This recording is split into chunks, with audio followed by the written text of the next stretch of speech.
നമസ്കാരം. അച്ഛാ, നിങ്ങളുടെ സ്നേഹബന്ധങ്ങളിലെ വഴക്കുകളും തർക്കങ്ങളുമൊക്കെ ഒരവസാനമാണെന്നാണോ നിങ്ങൾ കരുതുന്നത്? എന്നാൽ അതൊരു തുടക്കമാണെങ്കിലോ? നമ്മൾ സാധാരണയായി കാണുന്ന ഈ വഴക്കുകളെയൊക്കെ നമ്മുടെ ആത്മീയ വളർച്ചയ്ക്കുള്ള സ്വർണമാക്കി മാറ്റാൻ പറ്റിയാലോ? അതെ, അങ്ങനെയൊരു പുതിയ കാഴ്ചപ്പാടാണ് നമ്മളിന്ന് നോക്കാൻ പോകുന്നത്. ഇത് നമ്മൾ എല്ലാവരും എപ്പോഴെങ്കിലുമൊക്കെ സ്വയം ചോദിച്ചിട്ടുണ്ടാവും, അല്ലേ? എത്രയൊക്കെ സ്നേഹമാണെന്ന് പറഞ്ഞാലും എത്ര നല്ല ബന്ധമാണെങ്കിലും എന്തുകൊണ്ടാണ് ഇടയ്ക്കിങ്ങനെ ഉരസലുകൾ വരുന്നത്? ഇതിന്റെ ഉത്തരം നമ്മുടെ പെരുമാറ്റത്തിലോ സാഹചര്യങ്ങളിലോ മാത്രമല്ല, അതിനേക്കാളൊക്കെ ഒരുപാട് ആഴത്തിലാണ് കിടക്കുന്നത്. അപ്പോ ഇവിടെയാണ് നമ്മൾ ചിന്തിക്കേണ്ട പ്രധാനപ്പെട്ടൊരു കാര്യം. സാധാരണ നമ്മളെന്താ വിചാരിക്കുക? വഴക്കുണ്ടായാൽ ആ ബന്ധം തകരാൻ പോവുകയാണെന്ന് നമ്മൾ പേടിക്കും, അല്ലേ? എന്നാൽ ഈ ഒരു ആത്മീയ കാഴ്ചപ്പാട് ഇതിനെ നേരെ തിരിച്ചാണ് കാണുന്നത്.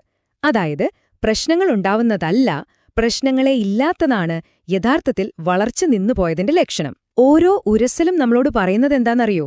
ഈ ബന്ധം ഇപ്പോഴും ജീവനുള്ളതാണ്, അത് വളർന്നുകൊണ്ടിരിക്കുകയാണ് എന്ന്. ഇത് ഒരു കല്ല് മിനുക്കിയെടുക്കുന്നത് പോലെയാണെന്ന് സങ്കൽപ്പിക്കുക. അല്ലെങ്കിൽ സ്വർണം ശുദ്ധീകരിക്കുന്നത് പോലെ.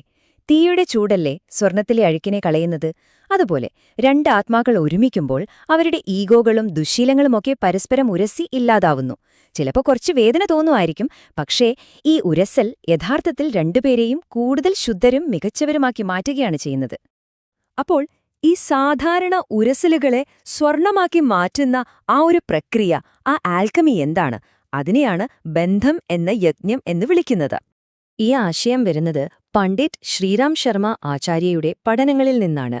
അദ്ദേഹം പറയുന്നത് എന്താന്ന് വെച്ചാൽ, വിവാഹം എന്നത് ലോകത്തിന്റെ നന്മയ്ക്കായി നടത്തുന്ന ഒരു വലിയ യജ്ഞത്തിന്റെ ഏറ്റവും ചെറിയ, ഏറ്റവും അടിസ്ഥാനപരമായൊരു രൂപമാണെന്നാണ്. നമ്മുടെ ബന്ധങ്ങൾക്ക് ഇതൊരു പുതിയ അർത്ഥം നൽകുന്നുണ്ടല്ലേ? യജ്ഞമെന്നു കേൾക്കുമ്പോൾ ചിലർക്ക് സംശയം തോന്നാം. ലളിതമായി പറഞ്ഞാൽ അതൊരു പവിത്രമായ അഗ്നിയാണ്. ആ അഗ്നിയിലേക്ക് നമ്മൾ ചിലതൊക്കെ സമർപ്പിക്കുന്നു. വെറുതെയല്ല, ഒരു വലിയ ലക്ഷ്യത്തിനു വേണ്ടിയാണ് ആ സമർപ്പണം. ഇനി നമ്മുടെ ബന്ധങ്ങളിൽ ഇതെങ്ങനെയാണ് പ്രവർത്തിക്കുന്നത് എന്ന് നോക്കാം. ഒരു യഥാർത്ഥ യജ്ഞത്തിൽ നമ്മൾ ഔഷധങ്ങളും മറ്റും അഗ്നിയിലേക്ക് അർപ്പിക്കാറില്ലേ? അതുപോലെ വിവാഹമെന്ന യജ്ഞത്തിൽ നമ്മൾ സമർപ്പിക്കേണ്ടത് നമ്മുടെ ഉള്ളിലുള്ള ചില കാര്യങ്ങളാണ്. ഞാൻ, എന്റേത് എന്നൊക്കെയുള്ള ആ ഭാവം, നമ്മുടെ വാശികൾ, അഹങ്കാരം, ഇതൊക്കെയാണ് നമ്മൾ സ്നേഹത്തിന്റെ ആ അഗ്നിയിലേക്ക് സമർപ്പിക്കേണ്ടത്. അപ്പോ നമ്മളിങ്ങനെ സമർപ്പിക്കുമ്പോൾ എന്താണ് സംഭവിക്കുന്നത്? ഈ ദേഷ്യവും വാശിയുമൊക്കെ ഒരുതരം സാധാരണ ഹ്യൂമൻ എനർജിയാണ്. എന്നാൽ ഈ ത്യാഗത്തിലൂടെ, ഈ സമർപ്പണത്തിലൂടെ ആ സാധാരണ ഊർജം ഒരു ദിവ്യമായ പ്രകാശമായി, ഒരു പോസിറ്റീവ് എനർജിയായിട്ട് മാറുകയാണ് ചെയ്യുന്നത്.